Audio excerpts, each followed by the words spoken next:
পিকুকে পড়াতে বসে আমার আজকে না ভীষণ বোরিং লাগছিল। কি করব ভেবে মাথায় এলো আমি তো আগের দিন ঘর গোছাতে গিয়ে একটা শার্ট আলাদা করে রেখেছিলাম, সেটাই বের করলাম। শার্টটা যেন আমার বেশ কয়েক বছর পুরনো, এখন আর গায়ে হয় না। একটু মোটো হয়ে যাওয়ার পরে আর পরতে পারিনি আমি শার্টটা। তো ভাবলাম এই সিম্পল শার্টটাকেই একটু নতুন রূপ দেওয়া যাক।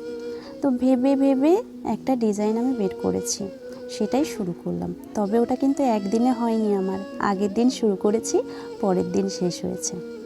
আর আরেকটা কথা কি জানো, একটা কাজ শুরু করার আগে ভীষণ ভয়ে ভয়ে থাকে, আর সেটা যদি সুন্দরভাবে শেষ করি কি যে ভালো লাগে।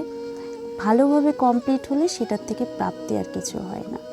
তো এই দেখো, তোমাদের একটু গায়ে দিয়ে দেখালাম। আগেই বলেছি গায়ে হয় না, এটা আমার গায়ে হয় না তো কী হয়েছে, আমার ভাগ্নিকে দিয়ে দেবো, ও আমার সব জিনিস পরে।